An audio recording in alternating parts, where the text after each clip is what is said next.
Super കൺമണി സീരിയലിൻ്റെ ഒരു കിടിലൻ എപ്പിസോഡ് വിശേഷങ്ങളിലേക്ക് എല്ലാ കൂട്ടുകാർക്കും സ്വാഗതം. അങ്ങനെ തന്നെ കൃഷും കൺമണിയും കൂടി ആ പ്ലാൻ തീരുമാനിച്ചിരിക്കട്ടോ ചെയ്യുന്നത്. അങ്ങനെ കൃഷ് എന്തായാലും കൺമണിയോട് തൻ്റെ പ്ലാനിങ് ഒക്കെ പറഞ്ഞു കൊടുക്കുന്നുണ്ട്.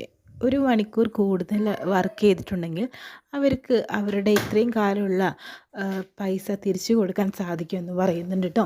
ഈ ഒരു പ്ലാന് എനിക്ക് തോന്നിയതാണെന്ന് പറയുന്നു. കൺമണിക്ക് എങ്ങനെയാണ് ഇത് എന്നൊക്കെ കൺമണിയോട് കൃഷി ചോദിക്കുന്നു കേട്ടോ. അപ്പോൾ തന്നെ കൺമണി പറയുന്നുണ്ട്, സർ നല്ലൊരു ഐഡിയ ആണ് സാറിൻ്റെ മനസ്സിൽ വന്നിരിക്കുന്നത്. ഇത് വർക്കൗട്ടാവും. നമുക്ക് കേണൽ സാറിനോടും പിന്നെ ഫാക്ടറിയിലെ തൊഴിലാളികളോടൊക്കെ സംസാരിക്കേണ്ടിയിരിക്കുന്നു. എന്നിട്ട് തീരുമാനം എടുക്കാമെന്നാണ് പറയുന്നത്. അതിനുശേഷം തന്നെ ഇതെങ്ങനെ സാറിൻ്റെ മനസ്സിൽ വർക്കൗട്ടായതെന്ന് ചോദിക്കുകയാണ്. അപ്പോഴത്തേനും ഇത് കൺമണിയിലൂടെയാണ് കേട്ടോ എനിക്ക് വർക്കൗട്ടായത്. മാത്രമല്ല കൺമണിയുടെ ഒരു കാര്യം ഞാൻ പറയട്ടെ. അന്ന് മാനസ ഒരു ഡിസൈൻ അത് നമ്മുടെ കമ്പനിയിലെ ഒരു വർഷത്തെ എല്ലാ പ്രോജക്റ്റുകളും ഒരുമിച്ച് തന്നെ കൊടുക്കണമെന്ന് പറഞ്ഞ സമയത്ത് തന്നെ ഒരു രാത്രി മുഴുവൻ കൺമണി കഷ്ടപ്പെട്ടിട്ടില്ലേ, അത് കമ്പനിക്ക് ഒരു നേട്ടമായിട്ടുണ്ടായിരുന്നു. അതോടുകൂടി തന്നെയാണ് എനിക്ക് മനസ്സിലായത് ഈ ഒരു ഐഡിയക്ക് പോകാൻ വേണ്ടിയിട്ടെന്ന് പറയുന്നു. ഓ അതാണ് ശരി. ഓ അന്ന് ലാഭം കിട്ടിയോ? എന്നാലും എനിക്കതിൻ്റെ വിഹിതം തന്നിട്ടില്ലല്ലോ എന്നാണ് പറയുന്നത്. അപ്പോഴത്തേനും അത് വേണമെങ്കിൽ ഞാനിപ്പോൾ തന്നെ തരാം, എങ്കിൽ തായോ എന്ന് പറയുന്നു. അങ്ങനെ കൺമണിയെ കെട്ടിപ്പിടിച്ച് ഉമ്മ കൊടുക്കാനൊക്കെ നോക്കുന്നു. ഇതാണോ ലാഭം ചോദിക്കുന്നുണ്ട്. ഇത് തന്നെയാണ് എൻ്റെ വകയായിട്ട് നിനക്ക് തരാനുള്ളതെന്ന് പറയുന്നു. അങ്ങനെ നടക്കില്ല എന്ന് പറഞ്ഞിട്ട് കൺമണി കൃഷിൻ്റെ ചെവിയിൽ പിടിച്ചിട്ട് അങ്ങോട്ട് പോകുന്നുണ്ടോ, എൻ്റെ കൂടെ വാ എന്ന് പറഞ്ഞിട്ട് പിന്നീട് കേണൽ സാറിനെയാണ് കാണിക്കുന്നത്. അങ്ങനെ കൃഷ്ണൻ കൺമണിയും ഈ കാര്യം അത് അവതരിപ്പിക്കാട്ടോ കേണലിനോട്. അപ്പോൾ കേണലാണെങ്കിലോ ഒരു മണിക്കൂർ എക്സ്ട്രാ പണിയെടുത്തിട്ടുണ്ടെങ്കിൽ അവർക്ക് അവരുടെ പൈസ തിരിച്ചു കൊടുക്കാനും ശമ്പള വർധനവിനും ഒക്കെ സാധിക്കും. മാത്രമല്ല ഫാക്ടറിക്ക് കൂടുതൽ ലാഭവും ലഭിക്കും. ഈ ഐഡിയ കൊള്ളാം. അങ്ങനെ കൺഗ്രാജുലേഷൻ കൺമണി എന്ന് പറഞ്ഞിട്ട് കൺമണിക്ക് ഷേക്ക് ഹാൻഡ് കൊടുക്കുന്നു. അതെന്താ സർ, എനിക്ക് തരേണ്ട ആവശ്യമില്ല, സാറിൻ്റെ ഐഡിയ ആണ്. അതല്ല, ഇതിൻ്റെ പുറകിൽ കൺമണിയാണെന്നുള്ളത് എനിക്ക് അറിയുന്ന കാര്യമാണ്. അതുകൊണ്ട് തന്നെ കൺമണിക്കല്ലേ ഞാൻ ഇത് തരേണ്ടത് എന്ന് പറയുന്നു കേട്ടോ. അപ്പോഴത്തേനും കൺമണിക്ക് ഷേക്കാൻ്റെ അഭിനന്ദനം കൊടുത്ത് തനിക്ക് വിഷമമുണ്ടോ എന്ന് കൃഷ്ണനോട് ചോദിക്കുന്നു കേട്ടോ. അതിന് എനിക്ക് എന്തിനാ സാർ, ഞാനും അവൾ ഒന്നല്ലേ, എനിക്ക് തന്നാലും അവൾക്ക് കൊടുത്താലും ഒക്കെ ഒരുപോലെ തന്നെയാണെന്ന് പറയുന്നു. അങ്ങനെ എന്തായാലും നമ്മളുടെ ഈ ഒരു കാര്യം ഫാക്ടറി തൊഴിലാളികളോട് അവതരിപ്പിക്കണം.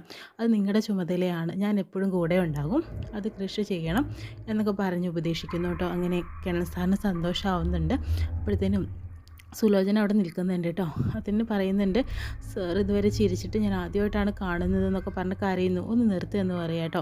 അങ്ങനെ പിന്നീട് കേണൽ സാർ പോകുന്നു കേട്ടോ. അമ്മനെ കൃഷ്ണ കൺമണി എന്തായാലും ഇത് വിജയിച്ചു. അങ്ങനെ വീണ്ടും കൺമണിയെ കെട്ടിപ്പിടിച്ച് ഉമ്മ കൊടുക്കുക കേട്ടോ ചെയ്യുന്നത്. അങ്ങനെ സുലോചന പറയുന്നു, ഓ ഞാനൊന്നും കണ്ടില്ലേ എന്ന് പറഞ്ഞിട്ട് അവിടെ നിന്ന് പോകാട്ടോ ചെയ്യുന്നത്. പിന്നീട് മാനസയും ഹേമയും ഒക്കെ കാണിക്കുന്നു കേട്ടോ. നീ എങ്ങോട്ടാണ് മാനസയെ കെട്ടി ഒരുങ്ങി പോകുന്നത്? ഒരു കൃഷി അവളെ അവന് ഇഷ്ടമാണെങ്കിലും അവരങ്ങനെ ഒരുമിച്ച് ജീവിക്കട്ടെ, നീ ഇപ്പോൾ എങ്ങോട്ടും പോകണ്ട, നമുക്ക് നമ്മുടെ വീട്ടിലേക്ക് പോകാമെന്ന് പറയുന്നു.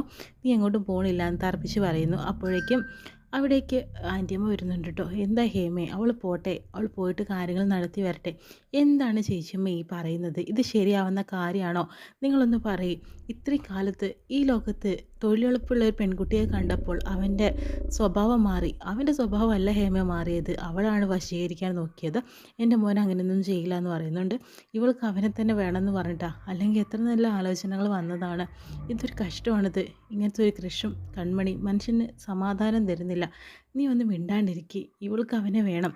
പണ്ടത്തെ ഒരു കുറേ സിനിമയിലും കഥകളിലൊക്കെ നമ്മൾ കേട്ടിട്ടില്ലേ, നല്ല ആണുങ്ങളുടെ കൂടെ പോകുന്ന പെൺകുട്ടികൾ, അതായത് വശീകരിച്ച് പോകുന്നത്, അങ്ങനെയുള്ളവരെ ഭാര്യമാർ തിരിച്ചു കൊണ്ടുവരുന്നത്. അതിന് പോവാണ് മാനസ. അവളെ ഒഴിവാക്കണം, മാനസയ്ക്ക് അവനെ കിട്ടണം. നീ അതിന് സമ്മതിച്ചേ പറ്റുള്ളൂ. മാനസ, നീ വീട്ടിൽ അവിടെ പോയിട്ട് എന്നെ വിളിക്കണമെന്ന് പറഞ്ഞിട്ട് ആൻറ്റിയമ്മ അങ്ങോട്ട് പോകുന്നു. ഹേമ വീണ്ടും മാനസയോട് ചോദിക്കുന്നു, മാനസ നീ നിർത്ത്, നമുക്ക് പോവാം മാനസ എന്ന് പറയുന്നു. ഇല്ലമ്മേ, കൃഷ്ണൻ എനിക്ക് വേണം. അവനെ സ്നേഹിക്കാനല്ല ഇനി ഞാൻ ആവശ്യപ്പെടുന്നത്, അവനെ കൊണ്ട് ഞാൻ കണക്ക് പറയിക്കും. അവളെ സ്നേഹിച്ചതിനും എന്നെ ഉപദ്രവിച്ചതിനും. അങ്ങനെ വാശിപ്പുറത്താണ് ഞാൻ അവനെ കെട്ടാനായിട്ട് പോകണമെന്ന് പറയുന്നു കേട്ടോ.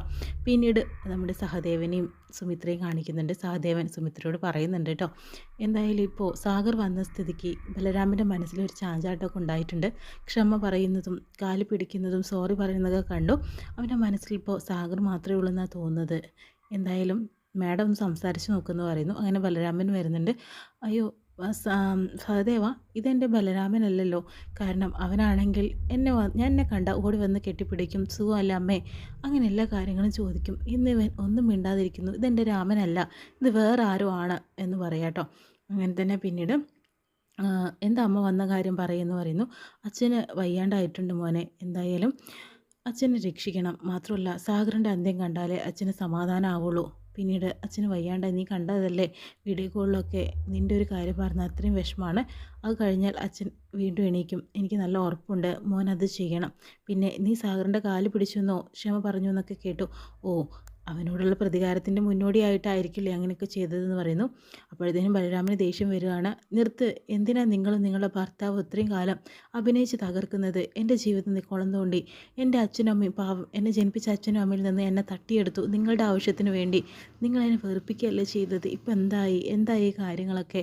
പാവം സാഗറും സുജാതയും അവരെ ഞാൻ കഷ്ടപ്പെടുത്തുകയല്ലേ ചെയ്തത്. ആ പാവം കുട്ടിയെ ഞാൻ വെറുതെ ഉപദ്രവിക്കുകയല്ലേ ചെയ്തത് നിങ്ങൾക്ക് വേണ്ടിയിട്ട്. ഇപ്പം എന്താണ് എൻ്റെ ജീവിതത്തിൽ എന്തെങ്കിലും സംഭവിച്ചോ? ഒന്നും സംഭവിച്ചില്ല. എനിക്കെൻ്റെ ജീവിതം എല്ലാം നഷ്ടപ്പെട്ടു പോയില്ലേ. നിങ്ങൾക്ക് വേണ്ടി ഒരു അടിമപ്പണി എടുക്കൽ ബലരാമൻ ഇനി നിർത്തി. ഇനി ഒരിക്കലും തന്നെ കള്ള നാടകം നടിക്കാനായിട്ട് നിങ്ങൾ നോക്കണ്ട എന്ന് പറയുന്നു. അപ്പോൾ പിന്നെ സുമിത്ര കരയുകയായിട്ടോ. എൻ്റെ മോനെ അങ്ങനെയൊന്നുമില്ല, ഇപ്പോൾ കണ്ടോ അടുത്ത നാടകം നിങ്ങൾ അഭിനയിച്ച് തകർക്കുകയാണ്. നിങ്ങളെ ഒരിക്കലും ഞാൻ കൂട്ടുപിടിക്കില്ല. നിങ്ങൾ വിചാരിച്ചോ പുറത്തത്തെ കാര്യങ്ങളൊന്നും ഞാൻ അറിയില്ല എന്നുള്ളത്? അത് നിങ്ങളുടെ തോന്നൽ മാത്രമാണ്. നിങ്ങളുടെ എല്ലാ കാര്യങ്ങളും ഞാൻ അറിയുന്നുണ്ട്. നിങ്ങളെന്നെ ചതിക്കുകയാണെന്നുള്ളത് ഞാൻ എപ്പോഴും തിരിച്ചറിഞ്ഞതാണ്. നിങ്ങൾ ആട്ടിൻതോലിട്ട ചെന്നായ പോലെയാണ് നിങ്ങൾ ജീവിക്കുന്നത്.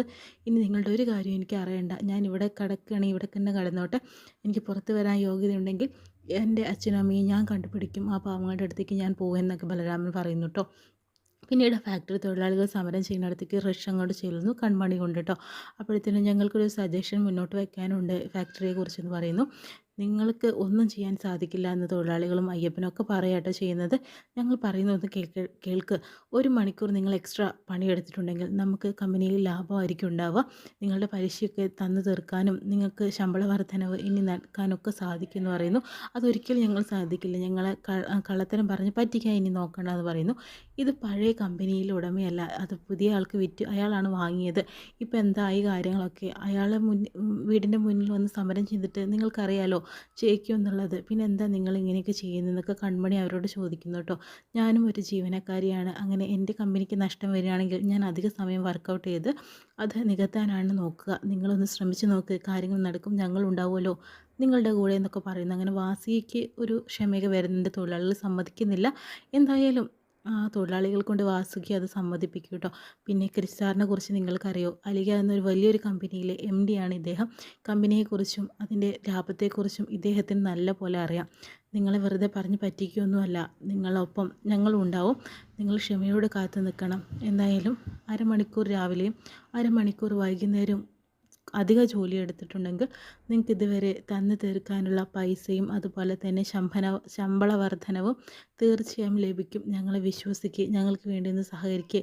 നിങ്ങളല്ലെങ്കിൽ നിങ്ങൾക്ക് ഇഷ്ടമുള്ള ഒരു സജഷൻ പറഞ്ഞോളൂ, അത് ഞങ്ങൾക്ക് അനിൽ സാറിന് അവതരിപ്പിക്കാം എന്ന് കൺമണി പറയുന്നു. പക്ഷേ ഈ ഒരു കാര്യം അവർ തന്നെ നടത്തുമെന്നുള്ളത് ഉറപ്പാട്ടോ. ഇത്രയും കാണിച്ചുകൊണ്ടാണ് എപ്പിസോഡ് കഴിയുന്നത്. പ്രമോ ആയിട്ട് കാണാം കേട്ടോ.